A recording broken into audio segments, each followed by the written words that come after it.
అందరికీ నమస్కారం అండి. ఓం గం గణపతే నమః. ఓం శ్రీ గురుభ్యో నమః. ఓం శ్రీ మాత్రే నమః. ఎలా ఉన్నారండి?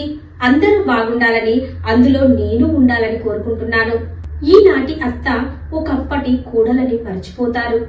ఆడదానికి ఆడదే శత్రువండి. కన్న తల్లిలా కడుపులో దాచుకునే అత్తే తన కోడల్ని కాలరాత్రిలా కబలించి వేస్తానంటే ఇక ఆ కోడలు అత్త నుండి కాపాడుకోవడానికి ఏం చేసింది? కనకదుర్గమ్మనే కన్న తల్లిగా నమ్ముకున్న ఆ కోడలు ఎలా రక్షించబడింది? జీవితాంతము తోడుగా ఉంటానని ప్రమాణం చేసిన భర్తే కాలయముడిలా వెంటాడుతూ ఉంటే ఆ భార్య భర్తకి అత్తకు ఎలా బుద్ధి చెప్పింది? చివరికి ఏం జరిగింది అనే విషయాన్ని తెలుసుకునే ముందు ఒక చిన్న రిక్వెస్ట్ ఫ్రెండ్స్. కొత్తగా ఎవరైనా ఛానల్ ను చూస్తున్నట్టయితే మీకు కనుక వీడియో నచ్చితే ఒక లైక్ వేయండి, షేర్ చేయండి, ఛానల్ ని తప్పకుండా సబ్స్క్రైబ్ చేసుకోండి. అలాగే మరవకుండా బెల్ బటన్ నొక్కి పెట్టండి ఫ్రెండ్స్. తాళ్లపాడు అనే గ్రామంలో రాజమ్మ అనే ఒక మహిళ ఉండేది. తనకు ఒక కొడుకు తరుణ్, తన కోడలి పేరు నీలిమ. నీలిమ ఓ పేదింటి అమ్మాయి. ఇంటి పని, వంట పని చక్కగా చేస్తూ అత్త చెప్పిన విధంగా వింటూ చాలా మర్యాద తెలిసిన పిల్ల. రాజమ్మ తన కోడలు నీలిమపై చీటికి మాటికి ఏదో ఒక మాట అంటూ ఇది బాగలేదు, అది బాగలేదు అని ఎప్పుడు తిడుతూ ఉండేది.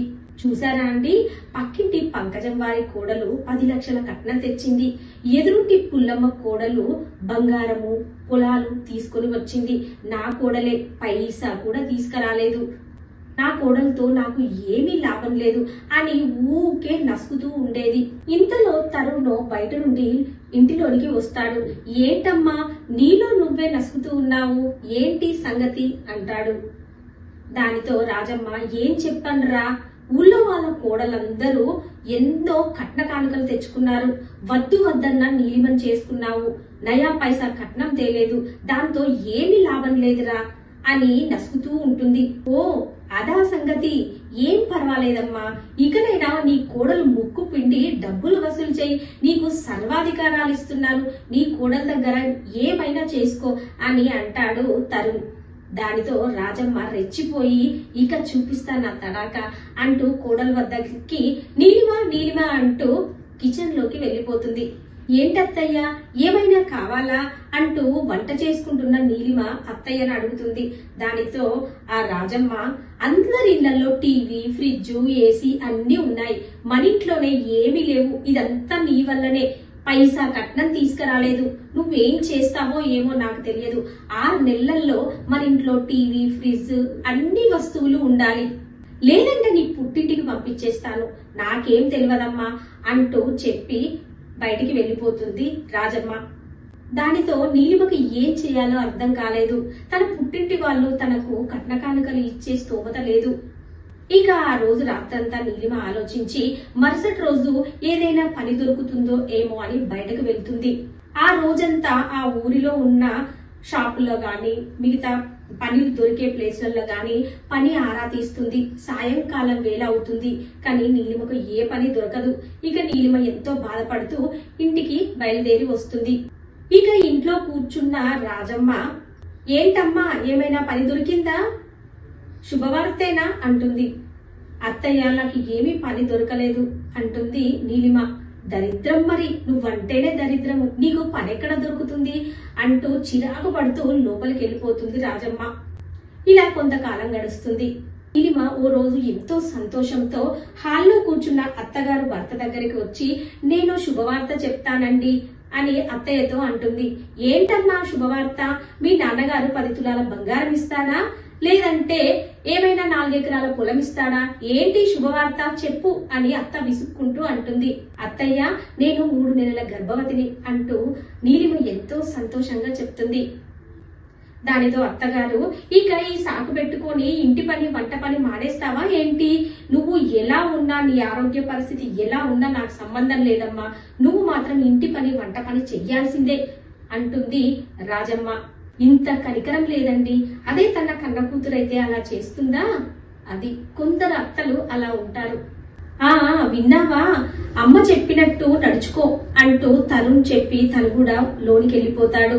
ఓ రోజు గర్భవతి అయిన నీలిమ తను ఇంటి పనులన్నీ చేసి అలసిపోయి మధ్యాహ్నం వేళ పడుకుంటుంది. అది చూసిన రాజమ్మ తట్టుకోలేక వంటగదిలోకి వెళ్లి ఓ గరిటె తీసుకొని స్టవ్ వెలిగించి ఆ గంటని వేడి చేసి నీలిమ వద్దకి వచ్చి నీలిమ కాలికి అంటిస్తుంది. నీలిమ అమ్మా అంటూ అరుస్తూ, ఏంటత్తయ్య నన్ను ఇలా చేశారు అని ఏడుస్తూ ఉంటుంది.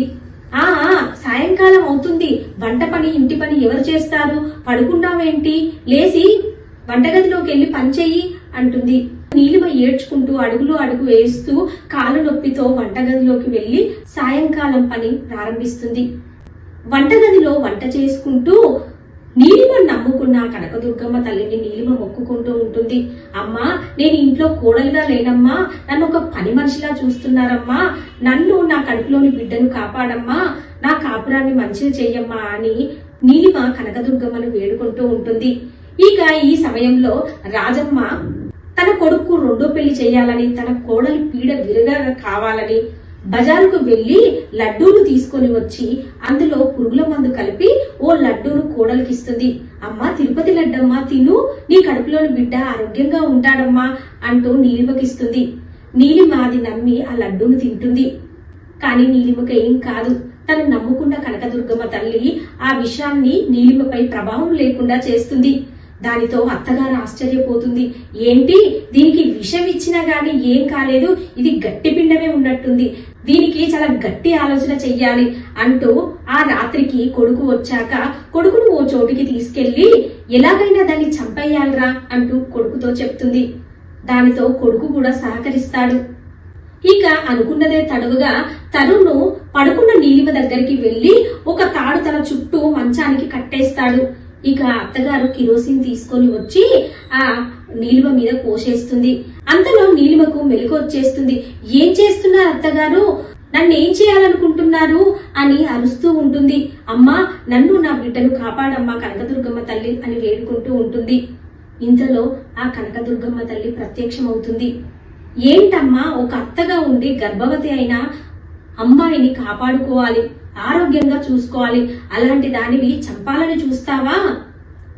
ఏంటయ్యా, భర్తగా జీవితాంతం తోడు నీడగా ఉండాలి, అలాంటి వాడివి అలా కడుపుతూ ఉన్న తల్లిని బిడ్డను అలా తుంచేస్తున్నావా? మిమ్మల్ని క్షమించేదే లేదు, మీ ఇద్దరికి కళ్ళు పోవాలి అని ఆ కనకదుర్గమ్మ తల్లి అంటుంది. వెంటనే ఆ అత్తకి భర్తకి కళ్ళు పోతాయి. వాళ్ళు చేసిన పాపాలకి వాళ్ళ కర్మ వాళ్ళు అనుభవిస్తారు. కానీ నీలిమ మాత్రము ధర్మాన్ని తప్పదు. భర్తను అత్తను చూసుకుంటూ ఉంటుంది. ఇక పశ్చాత్తాపంతో అత్త భర్త నీలిమ నమ్ముకున్న కనకదుర్గమ్మ తల్లిని ఆరాధిస్తూ పశ్చాత్తాపంతో జీవితాన్ని గడుపుతారు. ఇదండి, ఎంత చేస్తే అంత కర్మ ఫలితం అనుభవించక తప్పదండి. ఏ ఇంటి ఆడపిల్లనైనా మన ఇంటికి వచ్చాక మన అమ్మాయిగా చూసుకోవాలి, అంతేగాని రాచి రంపాన పెడితే ఆ కర్మఫలం ఊరికే పోదండి. ఇక నీలిమ తన భర్త అత్తగారిని చూసుకుంటూ తన జీవితాన్ని కొనసాగిస్తుంది. ఇదండి, ధర్మ మార్గంలో నడుచుకుంటూ దైవాన్ని నమ్ముకున్న వాళ్ళకి ఆ దైవం సదా తోడుంటుందనడానికి నిదర్శనం. ఓం శ్రీ మాత్రే నమః. ఓకే ఫ్రెండ్స్, మీకు కనుక వీడియో నచ్చితే ఒక లైక్ వేయండి, షేర్ చేయండి, ఛానల్ ని తప్పకుండా సబ్స్క్రైబ్ చేసుకోండి, అలాగే మరవకుండా బెల్ బటన్ నొక్కి పెట్టండి ఫ్రెండ్స్. అప్పుడే నేను చేసే ప్రతి లేటెస్ట్ వీడియో మీ మొబైల్ కి నోటిఫికేషన్ రూపంలో వస్తుంది. ఉంటానండి. Thank you for watching.